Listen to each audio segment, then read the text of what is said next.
Vocês ouvirão o Voo Podcast, um relato da pesquisa O Voo. Peça podcast para todos, para todas e para todes. Em 2020, o Nietzsche o realizou e triunfou sobre o isolamento da tempestade, do gelo e das águas vorazes.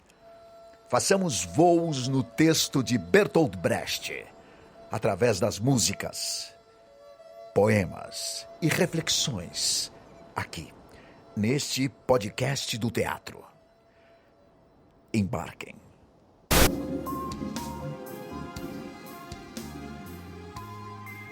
Aqui fala o aviador, meu nome não interessa não. Sejam todos bem-vindos. Em nosso O Voo Podcast hoje teremos o aviador enfrentando pela primeira vez as forças da natureza nesta travessia simbólica. O nevoeiro e a nevasca. Simbólica porque Brecht nos dá a direção logo no início da peça para que esqueçamos o nome de Charles Lindbergh, aviador que realizou o feito de cruzar o oceano em um avião sozinho pela primeira vez. Brecht pede que esqueçamos porque ele havia ensinado os carrascos de Hitler a pilotar bombardeiros mortíferos. Sendo assim, por um momento, deixando de lado o sentido histórico, lemos e cantamos o texto através de seus símbolos. E nesta travessia onde o aviador aprende, nós do Nietzsche aqui voando nesse podcast, entendemos que esse aprendizado do aviador é de que ele também faz parte da natureza, porque ele é natureza. Líderes e pensadores dos povos originários do Brasil, como Ailton Krenak, Sônia Guajajara, Davi Copenaua, deixam claro ao demonstrar sua filosofia de vida de que o homem é a própria natureza. Portanto, o aprendizado dessa peça é sobre o tema ecocídio que nos atinge diretamente a todos os momentos, mesmo que você que está nos ouvindo agora não saiba ou não perceba. E quando eu digo atinge, é porque nos diz respeito, pois enquanto gastamos energia agora, nesse momento, para produzir esse podcast e você para nos escutar, muitos povos estão sofrendo por conta das hidrelétricas que botam em perigo os povos, matas e animais. Assim, juntos, lemos o texto e buscamos na poesia de Brecht encontrar os símbolos que nos ajudem a traduzir a peça a ser montada ao retomarmos os trabalhos depois da pandemia. Câmbio! Durante quase todo o voo, os aviadores lutam contra um nevoeiro. Oi, aqui é o Aviador Cicrano e a gente vai mostrar para vocês uma leitura da quinta cena da peça do Brecht. O título original dessa cena é: durante quase toda a duração do voo, os aviadores têm que lutar contra o nevoeiro.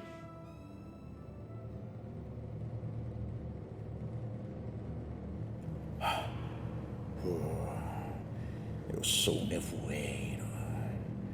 E deve contar comigo todo aquele que viaja sobre as águas. 1000 anos e nunca se viu quem pretendesse atravessar os ares. Afinal, quem é você? Mas nós cuidaremos para que de agora em diante ninguém mais torne a voar por aí. Eu sou o nevoeiro. Retorne. Retorne. Isso que você disse deverá ser levado em consideração. Se você se tornar mais denso, talvez realmente eu retorne. Se não houver perspectiva, não continuarei lutando. Ser coroado ou terminar coberto de coroas, para mim, não é alternativa. Mas por enquanto, não volto atrás. Você ainda se sente confiante porque não me conhece. Agora você vê um pouco de água lá embaixo e sabe distinguir a direita da esquerda. Mas aguarde ainda uma noite e um dia, sem conseguir ver céu nem água, nem enxergar seu leme, nem mesmo a bússola. Envelheça, e então saberá quem sou eu. Eu sou o nevoeiro. 7 homens em San Diego construíram meu aparelho, trabalhando muitas vezes 24 horas sem parar, empregando alguns metros de tubos de aço. O que eles fizeram deve me bastar. Eles trabalharam, eu continuo o trabalho deles. Não estou sozinho, somos 8 voando neste avião. Você agora está com 34 anos. E não tem mais medo. Mas quando estiver com 35 anos. mais um dia e uma noite, terás mais medo. Depois de amanhã, e nos próximos 1000 anos, aqui ainda existirá água, ar e nevoeiro. Mas você não mais existirá. Até agora era dia, mas agora a noite vem chegando.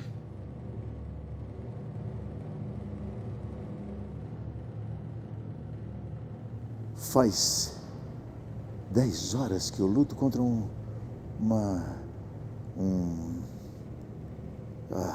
aviador. que atravessa os ares.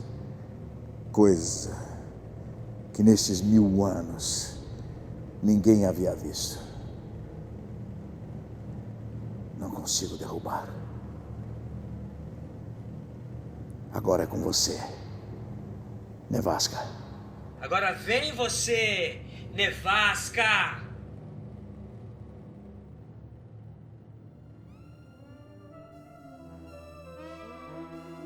Agora é com você, onça reflexiva. Câmbio. Salve, aviadores! Aqui quem fala é a aviadora Onça Reflexiva. E agora, depois dessa leitura do texto, nós iremos propor uma intervenção poética dentro dessa ideia de luta de boxe com as nossas 2 aviadoras que vêm a seguir. Câmbio!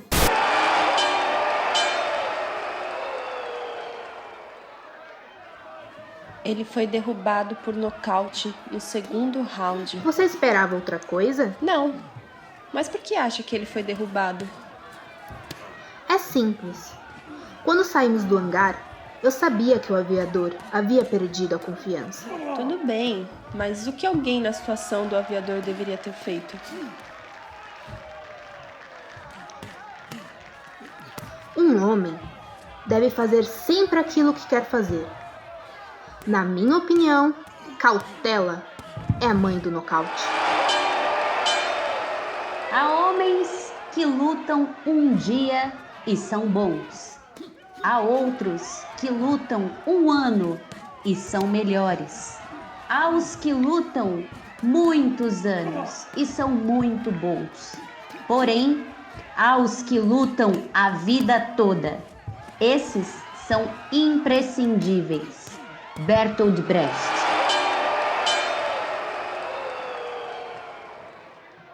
Essa citação de Brecht dá que pensar. As coisas bonitas conseguem-se com esforço, com dedicação, com paciência, com persistência, mas também com um pensamento positivo, uma atitude construtiva e a permanente e serena busca de soluções inteligentes. Tudo isto faz parte de uma luta para a qual não são necessárias luvas de boxe, nem sequer, na grande maioria dos casos, a expressão da força física. Trata-se de uma luta em que a verdadeira força é interior, traduzindo-se na lucidez para criar condições para conquistar honesta e harmoniosamente o direito a atingir os objetivos catapultadas pela capacidade de sintonia com a energia universal, que permite momentos de profícua inspiração.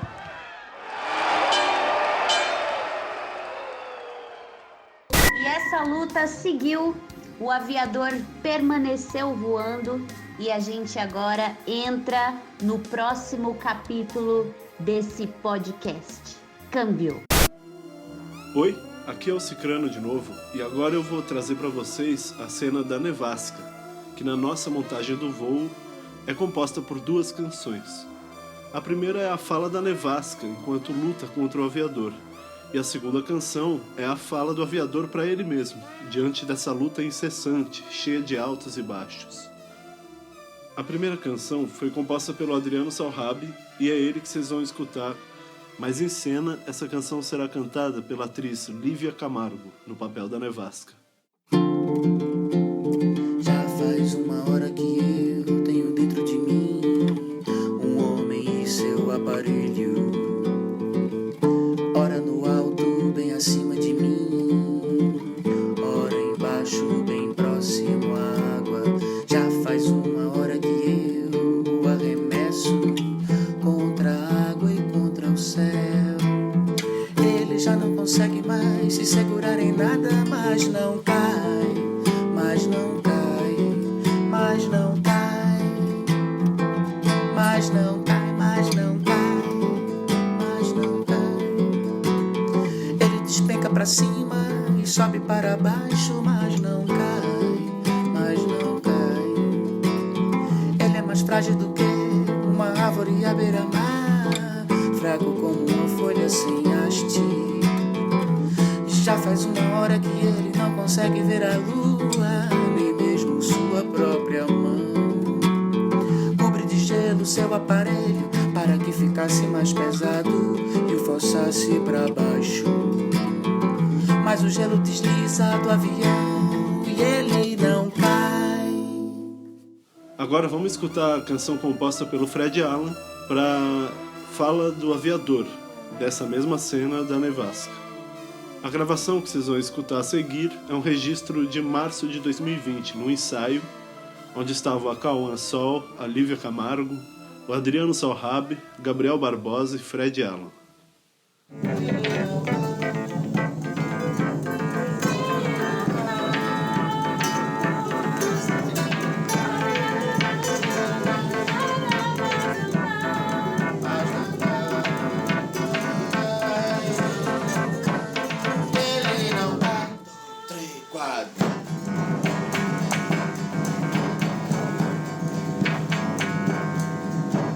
Não dá mais, logo vou cair na água.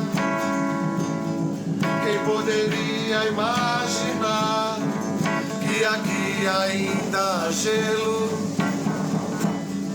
Já estive a 3.000 metros de altura e descia a 3 metros da água. Mas em toda parte a tempestade, gelo e nevoeiro. Porque foi louco de subir. Tô com medo de morrer. Agora vou cair.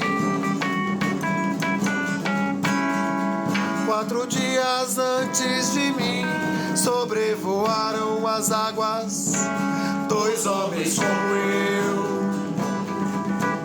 E as águas os tragaram e tragarão a mim também. Aviador Cicrano para o Voo Podcast. Câmbio. Salve, aviadores! Onça reflexiva voltando aqui. Para essa segunda parte, a gente vai trazer uma reflexão a partir do texto, como a gente vem fazendo. E a contribuição que eu queria trazer hoje, a partir, dessa parte do texto, que é a Nevasca,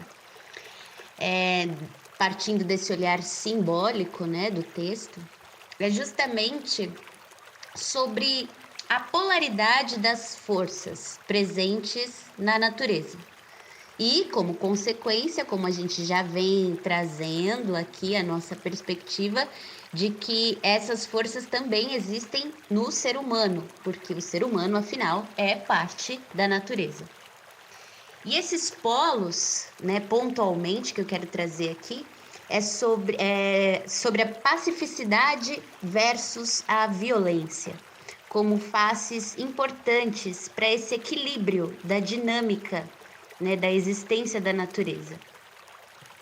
Como bem já disseram filósofos e pesquisadores, a violência é também uma qualidade inerente à natureza. Quando a gente observa, por exemplo, o nascimento de uma planta que rompe o solo para se desenvolver, né? Ou dentro de uma cadeia alimentar, a violência dos animais que, para sobreviver, caçam e matam brutalmente as suas presas para se alimentar.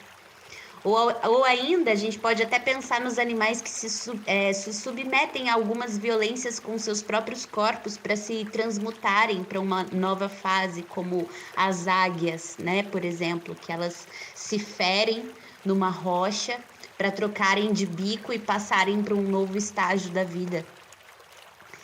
E pensar que é através dessa violência a gente vê em seguida a beleza e a harmonia que se estabelece depois de cada ato, né? A beleza de uma planta que se desenvolveu, dando continuidade e equilíbrio das espécies através dos diferentes nichos, né, nos animais dentro da cadeia alimentar, ou a renovação de uma águia adulta, cheia de vitalidade, né? Enfim, a gente vê a harmonia desse pêndulo que é necessário, né? E ele acontece de maneira saudável para ambos os lados.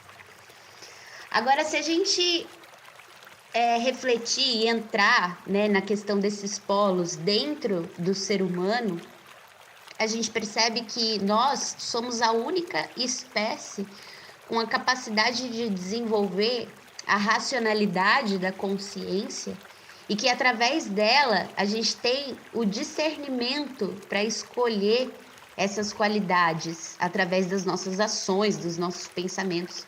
E que, portanto, também temos a capacidade de ampliar essas mesmas qualidades, né, a fim de manifestar aquilo que nos dá prazer na matéria. E com esse atributo, o nosso pêndulo, ele pode tanto alcançar um equilíbrio, como ele pode se saturar em algum dos extremos. E quando esse extremo é a violência, a gente atinge um ápice que só nós, humanos, somos capazes de exercer, que é a crueldade. Essa crueldade, ela se manifesta em diversos âmbitos, né? A busca de encontrar esse prazer através do sofrimento ou da dominação do outro, seja esse outro um ser humano, ou um animal, ou planta, ou qualquer coisa que possa ser sobrepujada, né? E se a gente percebe, né, a gente pode verificar que simbolicamente essa violência excessiva, né, já cruel do homem, ela está contida exatamente nessa parte do texto do Brecht, onde a gente tem a incessante tentativa da natureza de expurgar algo que corrompe a sua naturalidade. Nesse trecho que diz: já faz 1 hora que tenho dentro de mim um homem e seu aparelho. Né? Apesar de ser para o homem uma tentativa de vencer algo que também diz respeito à sua própria natureza, fica evidente, né, essa violação, na qual excede um movimento natural de desenvolvimento para ambas as partes, como acontece num processo natural da violência inerente da natureza. Então, da mesma maneira como essa incessante tentativa do homem de querer dominar a natureza através da implantação de barragens, por exemplo, que controlam o fluxo natural das águas de um rio, ou de processos de implosão do solo para a construção de minas, que vem para fazer exploração de minerais, ou até mesmo o desmatamento excessivo, né, para uma produtividade da lógica mercantilista de demanda e consumo das empresas multinacionais que se instalam em lugares de reserva, muitas vezes, né? Enfim, a lista é grande. Mas eu acredito que nesse momento, né, diante disso, o que é mais importante da gente trazer para a consciência, né, e poder influenciar, né, o pensamento a partir dessa perspectiva, é que mais do que nunca a gente está sendo convidada a resgatar esses saberes, principalmente dos povos originários, né, que se conectavam e habitavam os seus espaços respeitando essa harmonia, né? E esses acontecimentos dos ciclos da natureza, através de uma consciência sobre a importância desses equilíbrios, sem os excessos ou os abusos ou essas tentativas cruéis de dominação ou de exploração, né? Que chegam a partir desse distanciamento e esquecimento também, né? Da essência natural do ser.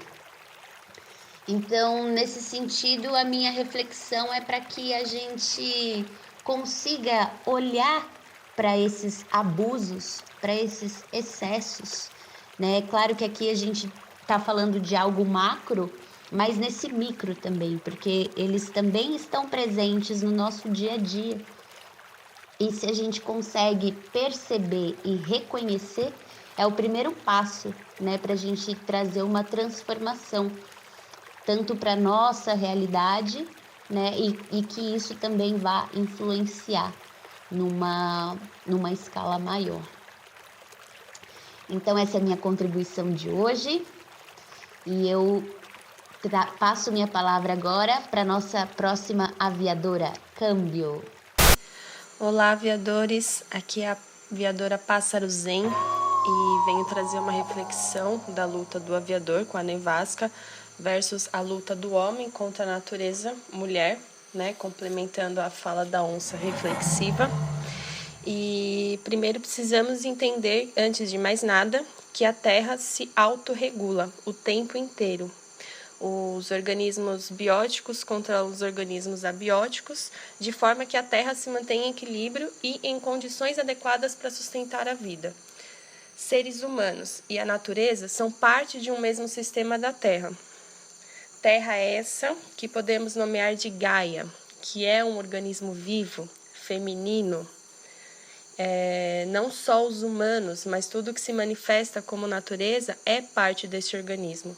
Então, falar de ecocídio, falar da nevasca, do aviador tentando atravessá-la, sem falar de feminismo, não faz sentido, uma vez que estamos trabalhando o efeito do patriarcado, não só sobre os corpos nossos das mulheres, mas também sobre o corpo da Terra, sendo ela a representação do feminino. Nós, mulheres, a Terra, além de toda a natureza não humana, estamos sujeitas o tempo todo às ações do homem, que usa isso até de uma forma hierárquica, né? Deus em primeiro lugar, acima dele, para muitas vezes justificar seus atos, que são os destruidores, e a mulher e a terra abaixo dele. E essa parte do texto, onde o homem está dentro da nevasca, tentando atravessá-la, mostra conscientemente ou não essa relação de violência. E mesmo a natureza e as mulheres manifestando sua fúria, o homem não desiste, não cai, pois ele entra na regra do fisicamente mais forte, onde o aviador sempre acha que pode mais que todas as forças da natureza e não cede à sua tentação, não cede ao seu desejo, mesmo que para isso tenha que realizar a destruição, tenha que praticar o estupro, por exemplo. Tenha que ferir moralmente, socialmente, fisicamente, de diversas formas o corpo da mulher. Este corpo que gera vida, que dá vida, que nos mantém vivo, de forma tão ingrata, desrespeitosa e agressiva. O homem, ele não cede à sua fragilidade, não cede ao seu orgulho, usa suas fraquezas como justificativas instintivas para fazer o que faz. Se cega, se autossabota, se engana em nome da sua honra que acredita carregar. Não dá o braço a torcer e ainda nos coloca no lugar de fragilidade. Como assim uma nevasca vai me derrubar? Sou eu e mais 7 homens trabalhando sobre a minha máquina, 24 horas sem parar. Não é uma nevascazinha que irá me impedir. E vai lá, comete seus atos de violência, tenta atravessá-la e ainda nos culpa, a nevasca que está no momento errado e pedindo para ser atravessada e violada. E ele vai, ele atravessa, ele destrói e não se importa com nada que não seja o seu próprio prazer. Mas não podemos nos esquecer, Gaia é a fonte de vida, sem Gaia não há humanos e sem mulher não há vida gerada. E está mais do que na hora o homem honrar e respeitar o feminino e toda a sua representação, pois se ele existe, é graças à mulher que te geraram, que te nutriram, que te nutrem e te mantém vivo e ainda te acolhe quando morto. Nascemos e vivemos graças à mulher, graças a Gaia e todas as Gaias que existem no mundo.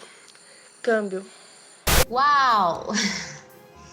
Bem, depois dessas reflexões maravilhosas e que são parte desse todo, a gente ainda tem muita coisa para compartilhar, né, com vocês sobre esse processo e sobre essa cena também, porque ela dá margem para uma série de reflexões. Aqui a gente pontuou, né, as que são mais importantes, né, que foram mais importantes para trazer nesse momento.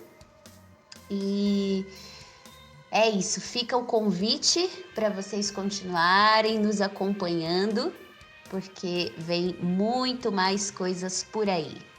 É isso, vamos de música. Câmbio! Aqui é mais uma vez o aviador Cicrano e vamos agora escutar Meno del Picchia, o Estudo Vermelho.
E os aviadores do Voo Podcast desejam a todos uma boa viagem.